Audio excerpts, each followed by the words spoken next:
"I will try," said the princess.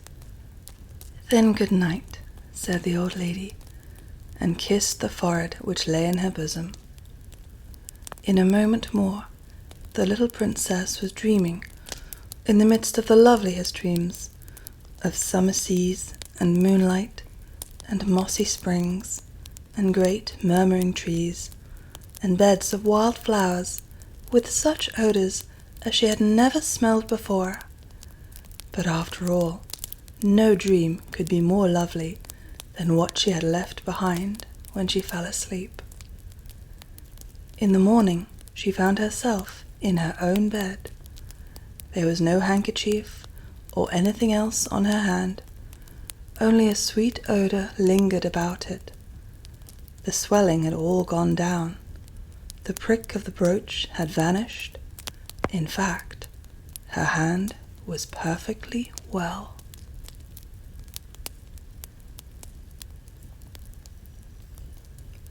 Chapter 12.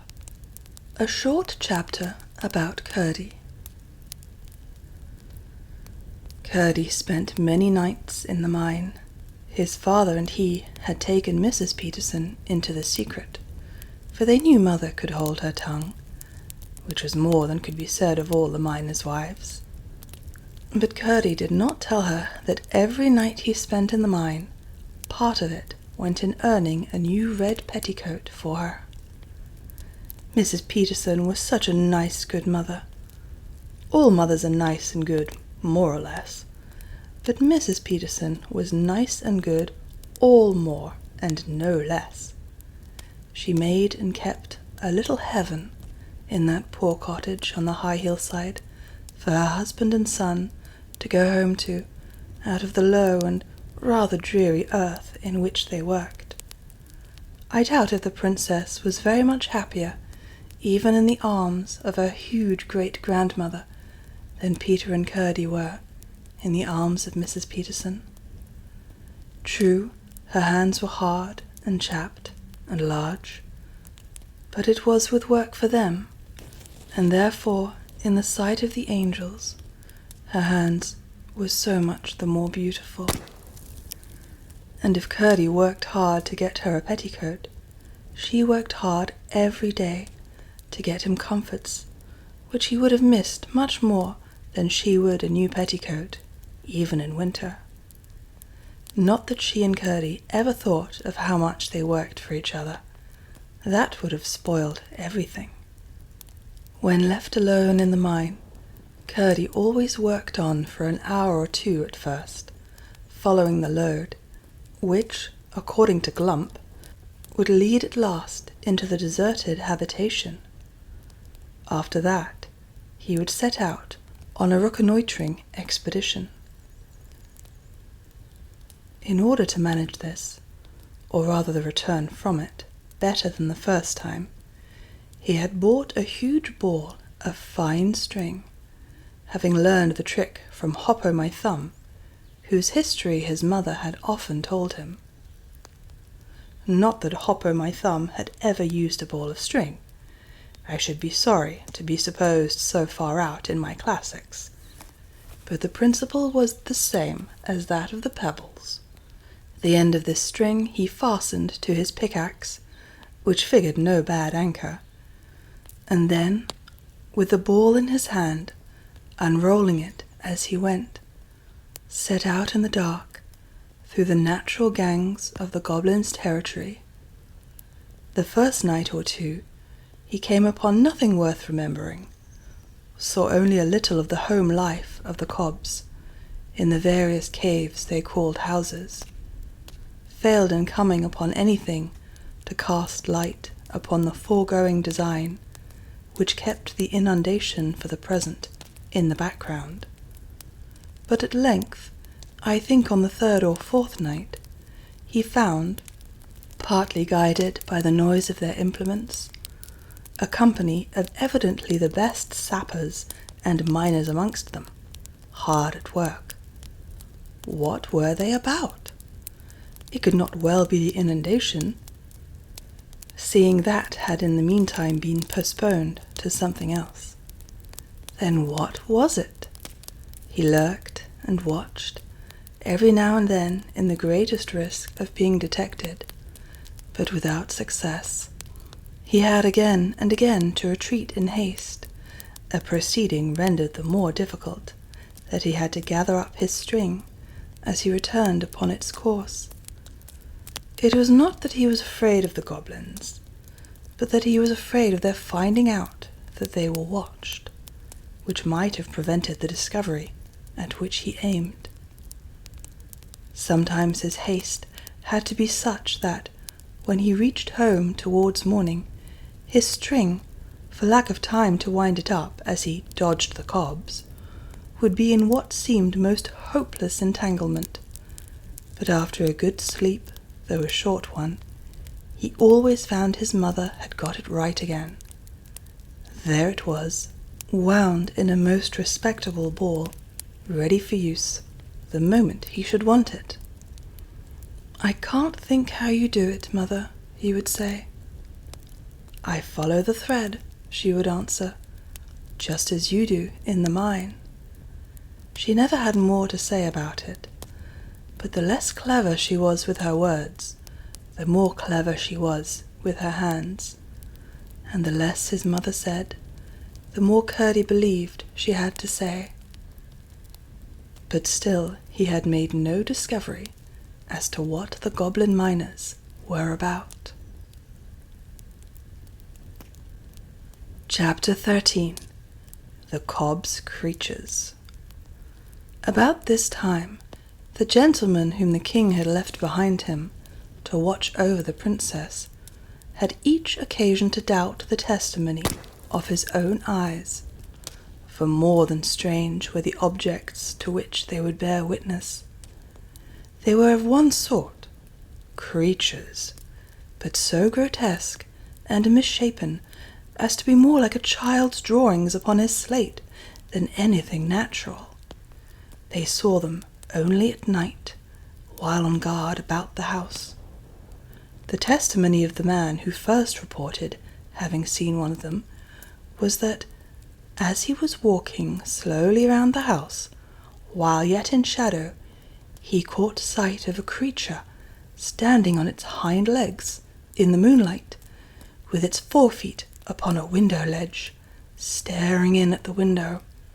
Its body might have been that of a dog or wolf, he thought, but he declared on his honour that its head was twice the size it ought to have been for the size of its body, and as round as a ball, while the face, which it turned upon him as it fled, was more like one carved by a boy upon the turnip inside which he is going to put a candle than anything else he could think of.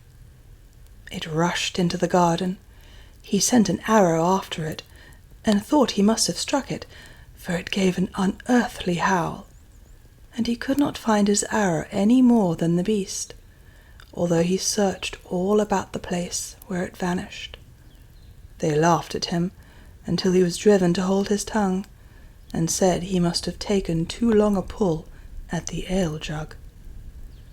But before 2 nights were over, he had one to side with him, for he too had seen something strange, only quite different from that reported by the other.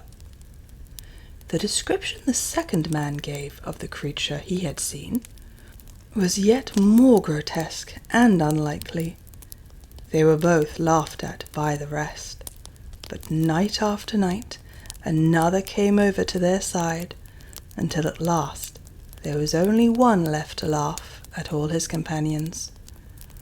2 nights more passed, and he saw nothing, but on the third he came rushing from the garden to the other 2 before the house, in such an agitation that they declared, for it was their turn now, that the band of his helmet was cracking under his chin with the rising of his hair inside it. Running with him into that part of the garden which I have already described, they saw a score of creatures, to not one of which they could give a name, and not one of which was like another, hideous and ludicrous at once, gambolling on the lawn in the moonlight.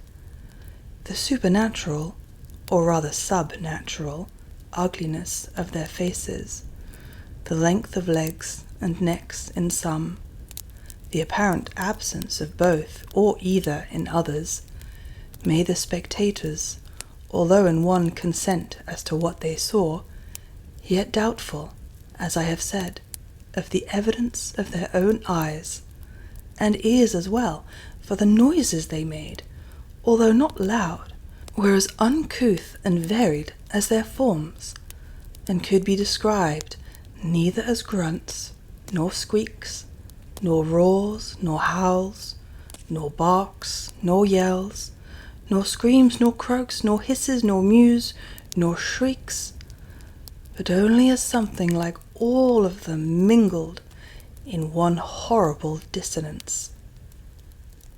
Keeping in the shade, the watchers had a few moments to recover themselves before the hideous assembly suspected their presence, but all at once, as if by common consent, they scampered off in the direction of a great rock, and vanished before the men had come to themselves sufficiently to think of following them. My readers will suspect what these were, but I will now give them full information concerning them.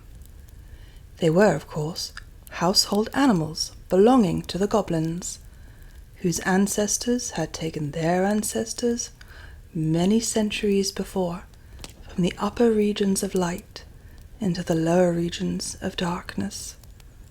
The original stocks of these horrible creatures were very much the same as the animals now seen about farms and homes in the country, with the exception of a few of them, which had been wild creatures, such as foxes, and indeed wolves, and small bears, which the goblins, from their proclivity towards the animal creation, had caught when cubs and tamed.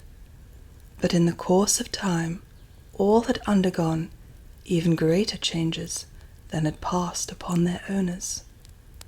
They had altered, that is, their descendants had altered, into such creatures as I have not attempted to describe except in the vaguest manner, the various parts of their bodies assuming, in an apparently arbitrary and self-willed manner, the most abnormal developments. Indeed, so little did any distinct type predominate in some of the bewildering results that you could only have guessed at any known animal as the original, and even then, what likeness remained would be more one of general expression than of definable conformation.